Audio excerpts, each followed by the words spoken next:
Right, Steve. Yeah. This is episode 5. Yeah. Oh, yeah, I'm getting it right this time because I've just checked on your phone. So we've done the 6 episodes, did the pilot. So and then from then on, we've discussed we've discussed things that we think help keep us stable, keep us grounded. Yeah, things that help. Things that help. Things that that help help is a good way to put it. Yeah. So today we've decided to discuss happiness and stability. And as usual, we've prepped this to we've been over this. I think you've done homework, and I did. I have done a little bit. Yeah, I know. I saw your notes, and I felt like that scene in The Young Ones when Rick starts, they're going to University Challenge, and he goes on, Neil, you've done loads and loads of work, and I've done nothing because I'm so cool and street and hard. Yeah. I was nearly going to say that to you. Well, that would be true. So the Young Ones, I was more bottom. Remember bottom? Yeah. I think you were a little bit younger than me. Yeah. Anyway, So this episode isn't about the young ones or bottom. No. Although maybe we could do one on. It's Rick Mail and A. Edmondson. Yeah. Good old Rick Mail, God rest him. But anyway, so but that's not a bad segue because they did bring a lot of happiness to a lot of people. Yeah, they did, yeah. And so we're going to start off with happiness, and then we'll move on to stability. So happiness, it seems like such an easy thing. When I threw this over to you, I said, "Why don't we talk about happiness?" I said, "Well, that's simple. You're either happy or you're not. Some things make you happy, some things don't." But then I started thinking about it in a bit more depth, and I was thinking, no, this is massively broad. I was a bit kind of, what does he mean by happiness? Well, I was going to start off as well with a little John Lennon quote. And this may be apocryphal, but it does pop up in a lot of biographies and stuff. So apparently when he was a schoolboy, the teacher said to him, John, can you write down, please, or can everybody in the class write down what they want to be in life, as in careers? Yeah. And John Lennon just wrote down happy. And they said, you've just put down happy. Yeah. And he said, yes. You said, what do I want to be in life? And they said, well, you haven't understood the question. And he said, well, you haven't understood life. Now, probably an apocryphal story. Yeah, imagine how annoyed you'd be with that kid. Yes, you would have given him a clout, wouldn't you? Because you could in those days. So I was going to lead on to that, so this is a massive thing in our society now. Yeah. I don't think it has been such a thing in society through the ages. I think it's become more and more important, and I think it's kind of it's consistently become more important, especially through recent decades. And we're now at a point where to not be happy is kind of there's something wrong. And obviously we deal in the mental health field, so a lot of people who aren't happy think there is something wrong with their mental health. So it's a very broad subject to talk about, what does happiness mean? How worthy is it to pursue? What are the alternatives? Are there alternatives? What's the best way to get it? If you haven't got it, are you lacking something? So the first way to start, I think, Steve, is a definition of what happiness is. So I'm going to chuck that one over to you, son. Thank you very much, John. Well, I have to admit, when you said happiness, I was a bit kind of, what does he mean? What does he mean, happiness? I had to think about it, and actually, I think when you threw over happiness and stability, I actually think, from my perspective, they have to go hand in hand. Yeah, and we can talk about that bit as the podcast go on, because I think there's more chance of you having periods of happiness combined with stability. But we can expand on that, because happiness is a feeling. It's like sadness or anger. Yes. So it's a feeling that descends on you. It comes and goes. It doesn't last. Yes. And it passes. And it's a kind of essential kind of emotion that we have, or even is it an emotion? I don't know. But but like sadness, like anger, happiness kind of passes. And so this is where I disagree with John Lennon. Well, I'd say, well, happiness is good. Yeah, enjoy the happiness when it lasts. But happiness is not something you can aim for. Happiness is it's a byproduct of times in our lives. But I think people do very consciously aim for happiness. Yes, and that's the problem I have with it, John. That is the problem I have. To put that in a way, I want to be happy. If happiness floats your boat is going to get capsized. And what you're going to do then, I think Solzhenitsyn said that, if your aim is to be happy, what are you going to do when the jackboots come down the hall and the band comes on the door? Happiness is not going to last. No, and that's why I think you should enjoy it when it is happening. And I think that encouraging people to be more aware of a moment of happiness and really appreciate it. But if by its nature it's pleasing and it's a feeling that's good and makes you feel very good, why wouldn't you pursue that? Why wouldn't you pursue that feeling? Where we can just maybe have a bit of, because I'm not sure that comes from the definition of happiness. Because, you know, is joy happiness? Or is happiness that something that you rely on? Like, say we get, you know, Arsenal win the Champions League. Highly unlikely. But, you know, that's, I'm so happy. But that's an external, I'm experiencing joy. So I wonder if people get confused with happiness between sort of like excitement, joy, you know, and that's where I think the kind of definition of happiness comes. One of the definitions of happiness I like, is in the book of Ecclesiastes. You know, the book of Ecclesiastes is a book in the Old Testament. It's probably my favourite Bible book. It's very much kind of in line with the kind of Tao, and you know that kind of talks about, you know, no matter, you know, the good comes to, you know, if whether you're a good person or a bad person, the same fate overtakes us all. The best way to enjoy life is just to, you know, be content in the day, you know, relaxing basically, you know, in the day, you know, relaxing, enjoying the world and the earth and the people you're with, and just experience the moment. Because when I was trying to think, well, when am I happiest? And I'm boring now, John, I'm 45 this year. When I'm most happy, really, I would say is summertime, maybe, when I'm with Claire, you know, and it's the sunshine, we're in the garden, you know, it's a lovely sunny day, the cat's running around, the kids have been in, it can just relax, and you know, I kind of think to myself, and it could be quite morbid, you're like, this won't last forever. One day one of us won't be here. When I look at, you know, the family history, when my dad's not around anymore, or when my nan went, you know, this is a moment of happiness. Yeah. And I need to kind of log it. Yeah, because it will kind of look up. This kind of look up and think. So whether you say, well, that's contentment, I don't know. Well, that's looking up and realising the moment, isn't it? I won't say living in the moment, but I think realising the moment. At this moment, I am happy, and this moment is fleeting. Yeah. So I've got to really appreciate it. So to help with that definition of happiness, then, what would you say is? Can we define unhappiness? Because if I was going to define that, I'm going to say anxiety, stress, frustration. Yes.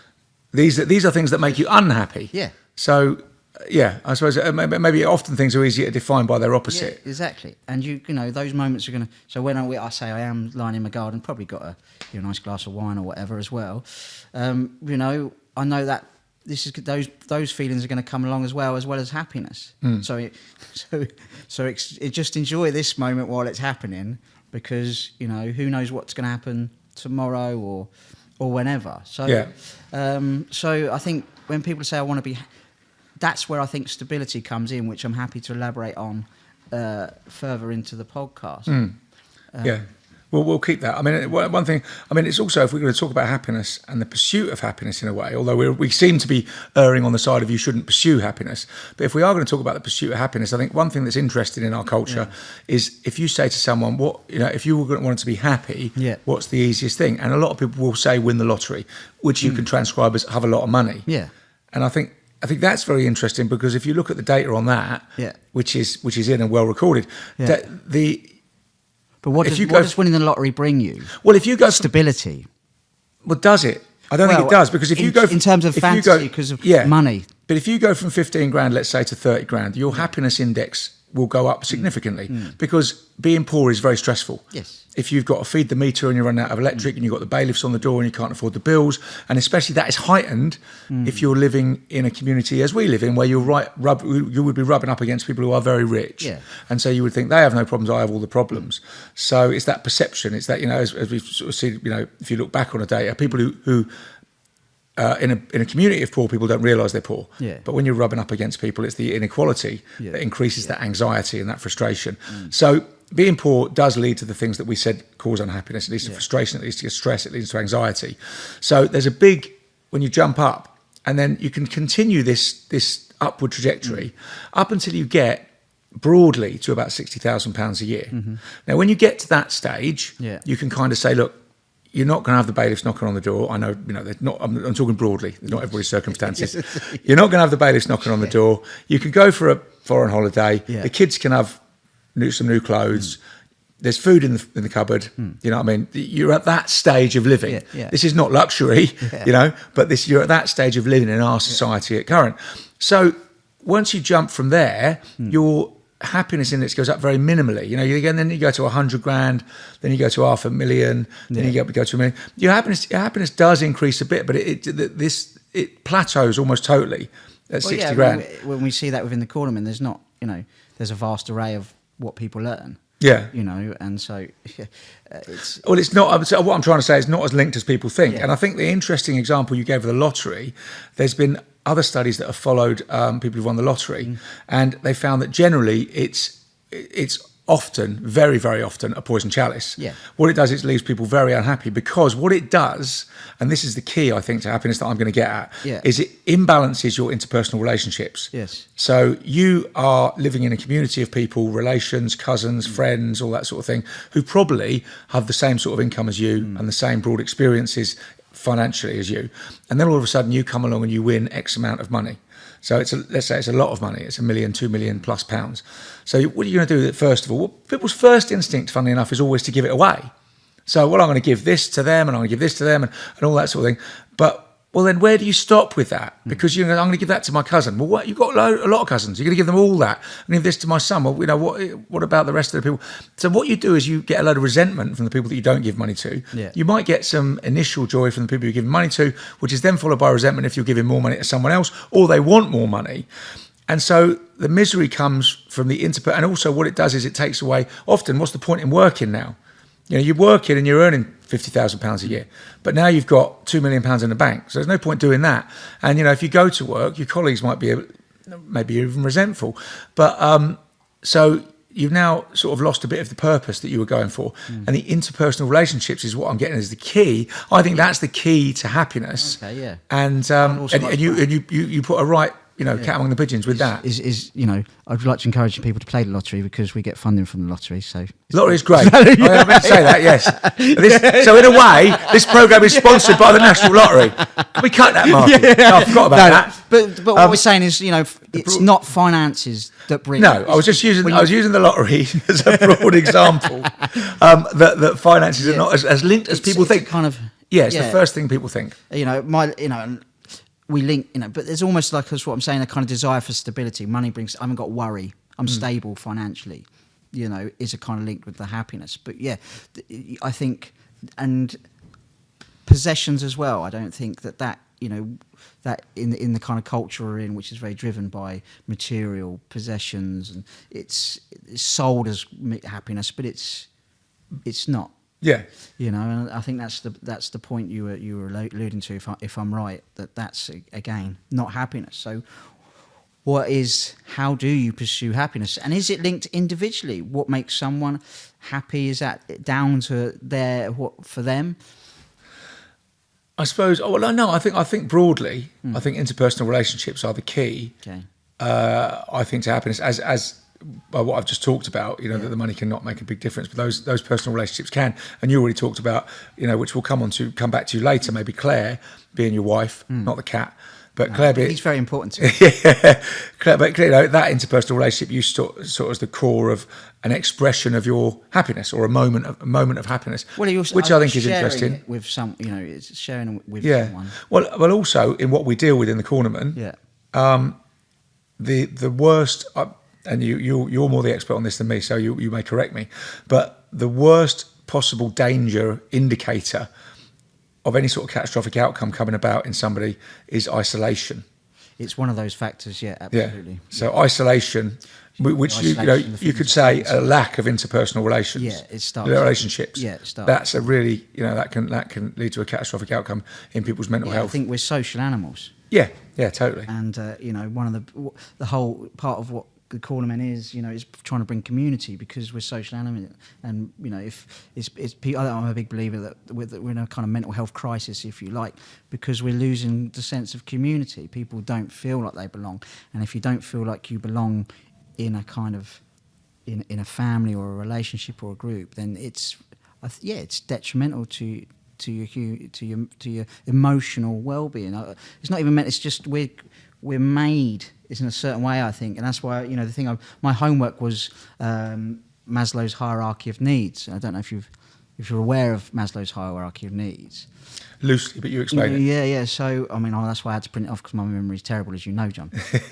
But and it's just a theory, and it goes on. It's basically saying what we need, and it's not a kind of because when people say stability, if it's okay, it brings stability. We keep happiness as well, but stability in it as well at this time. And there's a danger. It's I don't want to be stable. There's a kind of let's associate it with being boring.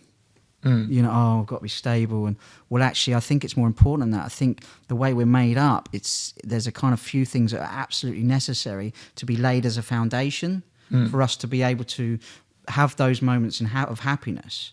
So, to have these kind of moments of happiness, there has to be you have to have some basic needs met.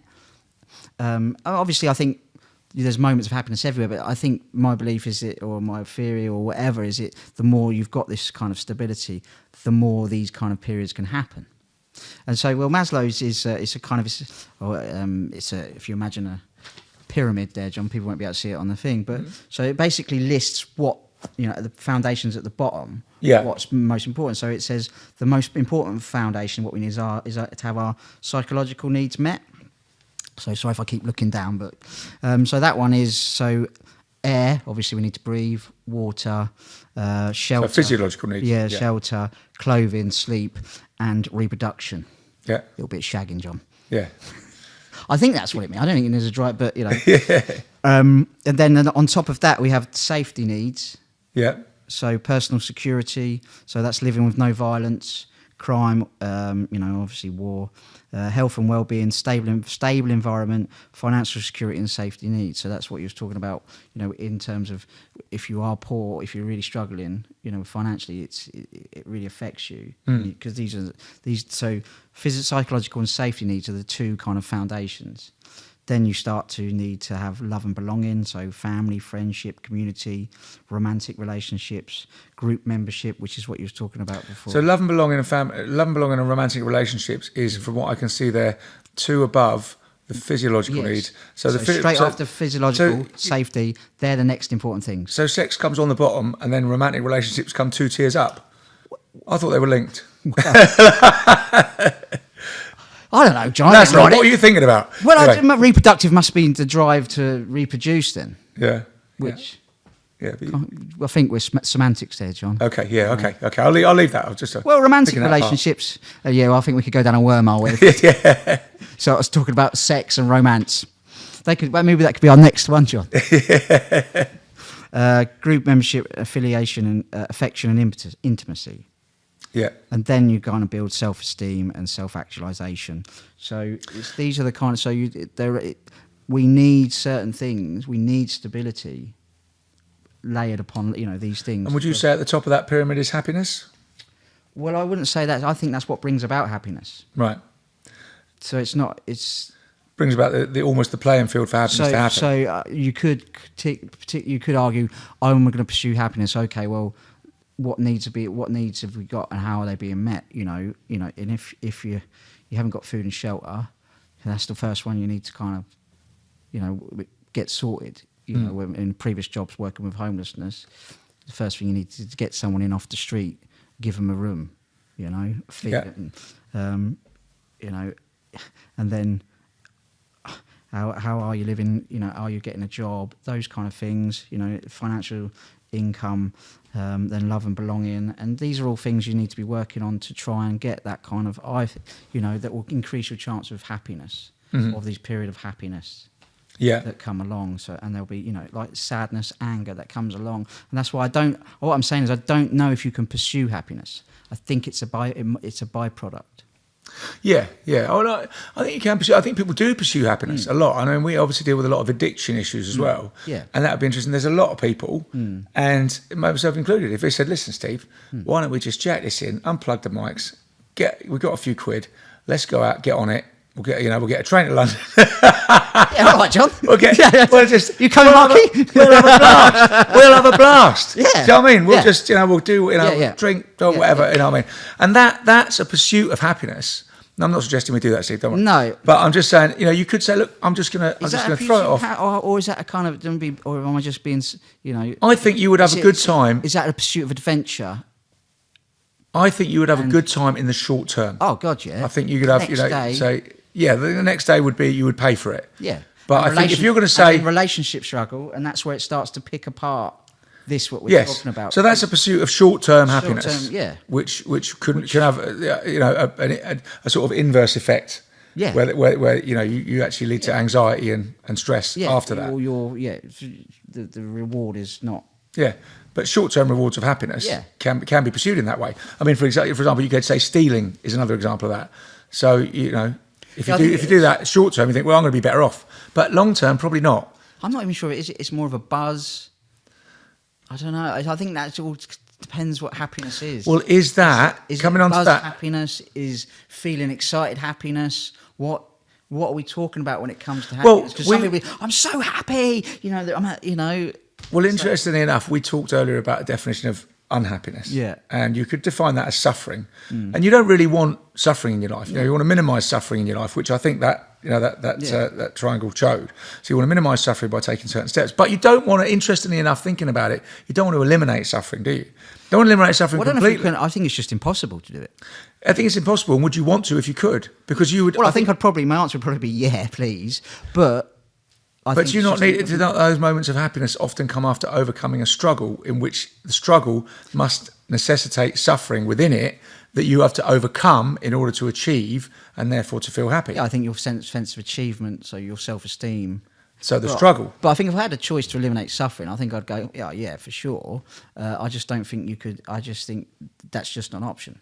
I don't think it's an option. I'm not sure it's something you'd want. So let's say you create a utopia where everybody just has to sit around eating cake and procreating the species, as you said, is a necessary thing. I think pretty quickly... At the same time.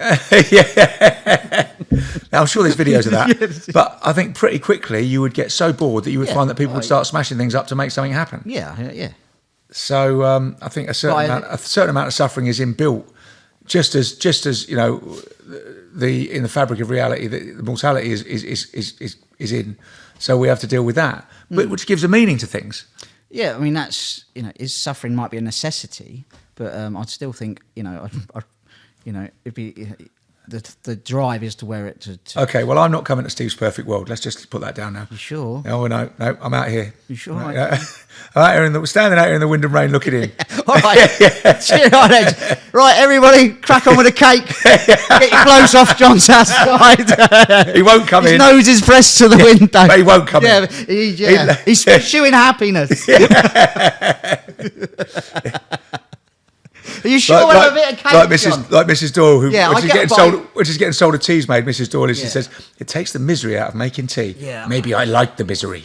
Yeah, but I think I get what you're saying completely. But when I think some of the suffering challenges, I don't know, are different. But suffering is something you have to live with. I'm not sure I'd want to live with it. So if you were to move on from that discussion, so if you're saying pursuit of happiness is not. I think to encapsulate what we said, pursuit of happiness is often fairly fruitless and fairly pointless, especially short-term happiness. Yeah. Happiness you want to come as a byproduct of pursuing more meaningful things. Yes. Something that will happen and you should be grateful when it happens, and you should realise when you should be happy. Moment of happiness. Yeah. I am happy. It's like recognising your anger. I'm angry. I need to do something about it. Something's telling. I'm sad. What's the sadness about? And you need to. I was talking to someone this week, and they're sad. Yeah. And the circumstances that they were describing were very sad. And and before, like you were saying, before they might have gone and not been happy. You can't with those emotions. Might have gone and used something to try and not experience those emotions. Yeah. Kick them down. That's a problem for future. But it was interesting to give permission. Okay. It's like the sadness will pass eventually, and actually, if the people that we're talking about grief, that it's worth it. If the people in your life is causing your sadness because they've become very ill or they're not around, then that means something. That you can't. Well, grief is the price of love. You can't go through your experience in life, and part of experiencing life is sadness, anger, and happiness. Yeah. So it's like. It's all part of being human. Is probably what I'm saying, and it's going to come along, and you just need to, sadness. not going to enjoy, but you can sort of accept it if this is going to pass, and this is just part of what of being on this planet and this world and this life is about. And this will pass. And when you get your happiness, it's like, right, I'm happy at this moment. I'm just encouraging people to really enjoy it. Yeah. Enjoy happiness if it's there. You know, and then when it goes, don't be worried that it's never going to come again, because it will. There'll be periods. Well, there's also that cliche that you have to go through the bad times to appreciate the good times. Yeah. So in a way, there's a purpose for it. And if you think that it's going to end in a way, you know, in the bad times, when you think about that, Yeah. you know, the good times are going to be coming. Yeah. But I think that we were saying about, you know, problems. We talked about isolation, and the other big factor is the feeling that this feeling is never going to end. Yes. Yeah. That's a terrifying concept, but they do end, you know, and I think throwing stability back into that, if you can get your relationship stable, you know, and you can try and use your behaviour to try and create as much stability in your life, then it's much more of a solid base to experience these emotions. Right, so we keep talking about stability, and it's come up time and time again through this conversation. So maybe it's a good time to almost switch into, we're trying to talk about these two things. Flip it. Yeah, flip it. These two things, which obviously I didn't really, when I've thought of them, I didn't think of them as particularly interrelated. But the more we've talked about them, about them specifically interrelated. Yeah, yes. But again, I would say to you, and you've talked about the importance of stability in a way to achieve happiness and that hierarchy of needs. Yeah. But I think stability is more of a Stability is important, and I think, you know, we talk about how you attain that stability and what it means. But I think it's also it's like that thing. You don't want too much stability. It's like there's too much. Yeah. There's order and chaos. Yeah. And we talked about this before, navigating that route between order and chaos. And I like the Tao. Yeah. That's like an illustration of that. Because too much chaos just leads to anxiety, stress, and ultimately death. But we also need excitement in our lives. Well, I was going to say, because the other thing is too much stability, we get very bored. Yeah, exactly. Yeah. So, but if you've got a stable base, then you just need, because you can then go and do things that are exciting. Yeah. And put, because you've always got that stable base to go to. That was what I was saying at the beginning, when people think, I've got to be stable and boring. Well, no, you just need a kind of firm platform, and then do things that scare you. Yeah. You know, start a men's mental health charity. Yeah. You know, go to a boxing club and get in the ring. You know, go to football. Just do things that excite you and get you out of the being. You know, you need to add excitement into your life. Otherwise, you will end up doing crazy shit. Yeah. So you're right. You need. It's that kind of. You need two, but they're both as important. And how? So I mean, and also we're coming into this stability as a basis for happiness. And I've talked about, you know, the interpersonal relationships as being a basis for happiness, and also for stability. But what would you define then as your foundation of stability? It would undoubtedly be family. Yeah. Undoubtedly family. You know, my home is my stability. So, and I've worked with people who hate going home, or been with people they're just always out because they don't want to go home. You know, and for me and Marky were talking about it. Home's like my base where I launch my operations from. Yeah. If that makes sense. That sounds a bit weird, but you know what I mean. That's my base. That's where I go to. That's a calm environment where.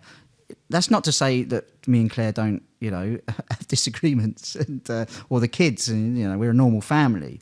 But home is where I go to relax, and then I, you know, from that. If I didn't have that base, Cornermen's not starting, because I can't. I need a place where I relax and chill and have stability, and I can sort of, yeah, you know, because I'm, you know, taking on a lot of people of the sufferings that people are going through, you know, and so it's essential that I have somewhere to go, and you know, and that's where, you know, tomorrow, and that's why I'm always protective, as you know, of my Sundays. Yeah. My Sundays is where, you know, I'll sit and I'll read, and you know, be with the family, and we'll spend time together, you know, and so it's important for me.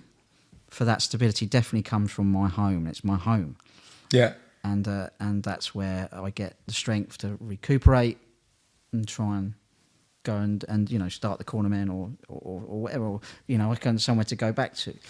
So I think for me, the stability is covered those, in the Maslow's, the food, shelter, and everything's there. Then I can go through. I've got the love and the belonging of the family. Then that helps the other stuff to come along. So I think that's certainly, I think, stability when it's well documented. Kids need stability. We want to be. Kids need that. Define that stability the kids need. Well, I don't want to try and define it, because I think it can be defined in different ways. I just think, a loving, supportive environment, however that's made up, where there's boundaries, and kids feel safe within those boundaries, and they feel safe and secure. And really, you're covering these needs in the that we've spoke about in Maslow's, So I think that's very important for mental health going forward, and people, talk with people who were in chaos, and especially violent chaos, and they're still, if they've not been able to talk about it, they're still, we'll always be dealing with it. It goes through life. So, and that stability, is so, it affects us in so many ways, and that's where, it kind of becomes very important. And even if it does feel, like you say, kids don't want to be bored, and it's where that springboard, right? Well, this is home. This is where the stability is. We're going to go out and do something fun. Then we're going to come back and it's bedtime. There's your structure. People may disagree with that, but I think there's a kind of element of truth to it that I kind of see us as always. I think we always feel like we were kids. We never really grow up, and what affects us as children stays with us. And so that's why, these things, even if, your stability for the family, and hopefully when my kids come home, they feel it's their home, it's stable, and and encourage them to go and do adventurous things, so there is that kind of element where you have to, bit of a kicking out the nest, I think. Yeah. Because you don't want to, too tight. You need to let them go and jump on a racehorse, or go away. And it's hard because you want to protect them all the time. But so it's a real balance, I think. The stability, but also kind of, you've got to test yourself. You need excitement in your life. Yeah. You need it. Well, I would define that stability as, with me, I think there's an integrity that you need within yourself to bring yourself some stability. Yeah. And for me, that would be always doing what you say you're going to do. Yes. One thing. Yeah. And you're talking about, and this has ramifications in all your interpersonal relationships, but particularly in your relationship with your children. Yeah. And the other thing I would say is always tell the truth, or at least don't lie. So sometimes you can't tell the truth. Sometimes the truth is not appropriate. Sometimes it's not. It's the right time for someone to hear that. Yeah. But you don't lie. So you don't take the easy route out and just tell a lie and think, for now that'll do. Yeah. Because it always causes greater chaos down the route. And then people start to doubt what you say. Yeah, of course. And why wouldn't they? Yeah. Because you get told one thing by one person, and then it's like, well, why are they? No, integrity. Right, maybe that's a subject for another. Yeah. But hopefully that's not come across. I don't mean what I'm saying is kind of preachy, and it's just I think that's help. We're talking things that help good mental health. There's various different ways of doing things. Yeah. But we're talking about trying to make sure that what foundations we've got to try and experience bits of happiness and also I know we're interlinking stability and happiness, so I think we should do it. And also stability, I think, interlinks a bit with what we talked about with consistency last time. And that consistency that does bring you that stability. For example, like with me, I've noticed recently that there's a lot of things like exercise, like music, like keeping on top of things at home or in the business. There's certain things that in certain times of your life you just don't want to do, but you just do them. You have to do them. And sometimes you sort of bounce out of bed and you want to do those things because they're part of you, and they undergird your life and your lifestyle. But sometimes you just don't feel like doing it. But I think it's almost like if you let that go, you could fall quite far. So don't let that go. Don't let those core things, there's lots of other stuff you can strip out and say, I'm not going to do that now, I'm not going to do that now, I'm not going to pursue that. But you have to have these core things that you won't let go of. Yeah, they're your base. Yeah. You need a base, you need a solid base. It's a bit like, I suppose, when you're trying to teach someone to fight. You need the basics. Yeah. Once you've got the basics, you know, your stance, your guard, you know, right then start, you know, once you've got all that, you're going to be a really good boxer once you've got them, and then you could do it if you've got some flashy bits and stuff. I don't know, I might be talking rubbish, but it's... Yeah, no, absolutely. Strikes me that... Fundamentals. Have strong fundamentals. Do your fundamentals. Get your fundamentals. Just, and I imagine, drill them. It's boring. Drill them. Yeah. And it takes time and it takes practice. But if you do the right effort, you could be a hell of a fighter. You know, you're going to start adding bits. And that's what drilling those fundamentals is for. So you just almost do it without thinking about it. And that's, like I say, with me, it's that undergirding of exercise. It's like it just happens because it's been drilled in. So if you like, I think that's kind of nice. Like in life, we need to drill our fundamentals, you know, so that we can win our fights. Yeah. Right. Well, I think that's a good note to leave it on, Steve. Yes. So happiness and stability covered. Yeah. We'll be back next month with something else. Right. Integrity. If we say that, we make sure we do it. Yes. Oh, yeah, of course we are. And we haven't mentioned that the sofas at the back, they've been reinforced. Stability. We've got stability. We've got stable sofas. Collapsing on us. Yeah. And the stable sofas make us happy. They do make well. There was a bit of happiness when mine collapsed. But that's temporary happiness. Yeah. All right. Cheers. Nice, mate. Yeah. Speak to you next month. Yeah. Cheers, mate. Cheers, Marky.